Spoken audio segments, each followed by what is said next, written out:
एक बार एक गांव में गरीब किसान रहता था। उसके पास एक बहुत ही सुंदर सफ़ेद घोड़ा था। वह घोड़ा इतना शानदार था कि राजा के लोग भी उससे ईर्ष्या रखते थे। उस राज्य का राजा भी उस घोड़े की मुंह मांगी कीमत देने के लिए तैयार था, लेकिन वह किसान यह कहते हुए मना कर दिया कि यह मेरे लिए सिर्फ एक घोड़ा नहीं, बल्कि मेरे परिवार का एक सदस्य है और मैं अपने परिवार के सदस्य को बेच नहीं सकता। यह मुझसे नहीं हो पाएगा। किसान के पड़ोसी भी चाहते थे कि वह उस घोड़े को राजा को बेच दे। इसके लिए उन्होंने बहुत कोशिश भी की, लेकिन वह सब नाकाम रहे और उसने घोड़ा किसी को भी नहीं बेचा। एक सुबह जब किसान अपने अस्तबल में गया तो उसने देखा कि वहाँ पर घोड़ा नहीं है। यह देखकर वह बहुत परेशान हुआ। वह सोचने लगा कि आखिर उसका घोड़ा कहाँ चला गया, और यह खबर जल्दी ही पूरे गांव में फैल गई और पूरे गांव के लोग उसके घर पर जमा हो गए। गांव वालों ने कहा, तुम कितने मूर्ख हो, उम्र के साथ साथ तुम्हारी बुद्धि भी खत्म हो गई है। तुम अगर घोड़ा बेच देते तो आज तुम्हारे पास बहुत सारा धन होता। तुम अपनी बची कुची जिंदगी ऐशो आराम से जीते। हम सब जानते थे कि उस घोड़े को हर कोई पाना चाहता था और कभी न कभी इसकी चोरी जरूर हो जाएगी। और हुआ भी वही। तुम उस घोड़े को अच्छी कीमत पर बेच सकते थे, लेकिन तुमने ऐसा नहीं किया। फिलहाल अब वो घोड़ा चला गया। यह तुम्हारा दुर्भाग्य है। बूढ़े आदमी ने जवाब दिया, यह तो सच है कि मेरा घोड़ा चला गया है, लेकिन यह सौभाग्य है या दुर्भाग्य है ये कोई नहीं जानता। फिलहाल मुझे इस बात का कोई दुख नहीं। जो होना था वो हो। लोगों ने कहा, हमें मूर्ख मत बनाओ, तुम्हारा सफ़ेद घोड़ा चला गया है, यह तुम्हारा दुर्भाग्य ही है। सारे गांव वाले उस पर हंस के वहाँ से चले गए। उन्होंने कहा कि शायद बुढ़ा पागल हो गया है, उसकी मानसिक स्थिति ठीक नहीं है, इसीलिए वह ऐसी बातें कर रहा है। वह घोड़े को बेच सकता था और गरीबी में जीने की जगह एक बेहतर जिंदगी जी सकता था। एक शाम जब वह किसान अपनी चारपाई पर निराश बैठा था, तभी उसने देखा कि घोड़ा उसके अस्तबल की तरफ दौड़ता हुआ चला आ रहा है और उसके पीछे 5 और घोड़े चले आ रहे हैं।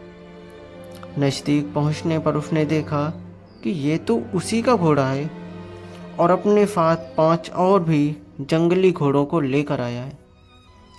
यह बात पूरे गांव में आग की तरह फैल गई कि किसान का घोड़ा वापस आ गया और अपने साथ 5 और जंगली घोड़े को भी साथ लाया है।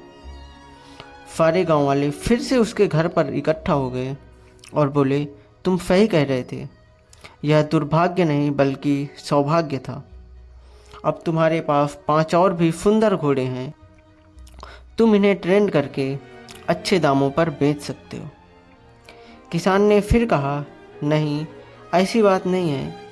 माना कि मेरा घोड़ा वापस आ गया है और उसके साथ 5 और घोड़े आए हैं, पर यह मेरे लिए सौभाग्य है या दुर्भाग्य ये कोई नहीं बता सकता। गांव वालों ने कहा कि अब ज़्यादा इतराओ मत, तुम्हारी किस्मत चमक गई है, अब ज़्यादा बातें मत बनाओ। और फिर से गांव वाले अपने अपने घर को चले गए। अब किसान का इकलौता बेटा उन जंगली घोड़ों को ट्रेनिंग देता है और एक दिन की बात है, जंगली घोड़े के ट्रेनिंग के दौरान किसान का बेटा घोड़े से गिर जाता है और उसका पैर टूट जाता है। इस बात को सुनकर गांव के सभी लोग एक बार फिर से उसके घर पर इकट्ठा होते हैं और बोले, तुम सही कह रहे थे, जंगली घोड़े का आना तुम्हारे लिए सौभाग्य नहीं था बल्कि दुर्भाग्य था। उससे गिरकर तुम्हारे बेटे का पैर टूट गया और तुम्हारा बेटा घायल हो गया है। इस बुढ़ापे में अपने अपाहिज बेटे का क्या करोगे? किसान ने कहा, हाँ, ये तो सच है कि मेरे बेटे का पैर टूट गया और वह अपाहिज हो गया है, लेकिन मेरे लिए सौभाग्य है या दुर्भाग्य है यह किसी को नहीं मालूम। फिलहाल जो होगा देखा जाएगा। सारे गांव वाले फिर से अपने घर को चले जाते हैं। 1 महीने बाद पड़ोसी राज्य उस राज्य पर आक्रमण कर देता है। युद्ध के कारण गांव के सभी युवाओं को सेना में भर्ती होने के लिए मजबूर होना पड़ा। इसलिए युवाओं के माता पिता और गांव के सभी लोग रो रहे थे। गांव के सभी लोग उस किसान के पास आए और कहा, हमारे बेटे हमेशा के लिए चले गए। आपके बेटे को चोट लगना वरदान साबित हुआ। कम से कम आज जिंदा है और आपके साथ है। किसान ने कहा, यह बात तो सच है कि आज अपाहिज होने के नाते मेरा बेटा मेरे पास है, पर मेरे लिए सौभाग्य दुर्भाग्य ये सिर्फ वक्त ही बता सकता और किसी के भी बस की बात नहीं है, क्योंकि भविष्य के गर्भ में क्या छिपा है यह कोई नहीं जानता। फिर भी हमें इतना भरोसा जरूर रखना चाहिए ईश्वर पर कि ईश्वर कभी हमारे खिलाफ नहीं जाता। वह जो भी करता है हमारे हित में होता है। पहले भले ही चीज़ें हमें तुरंत ना समझ में आए। तो दोस्तों, ये कहानी आपको कैसी लगी कमेंट में ज़रूर बताना, और अगर कहानी अच्छी लगी हो तो एक लाइक करके चैनल को सब्सक्राइब ज़रूर कर लेना। ओके दोस्त, मिलते हैं फिर नेक्स्ट कहानी में।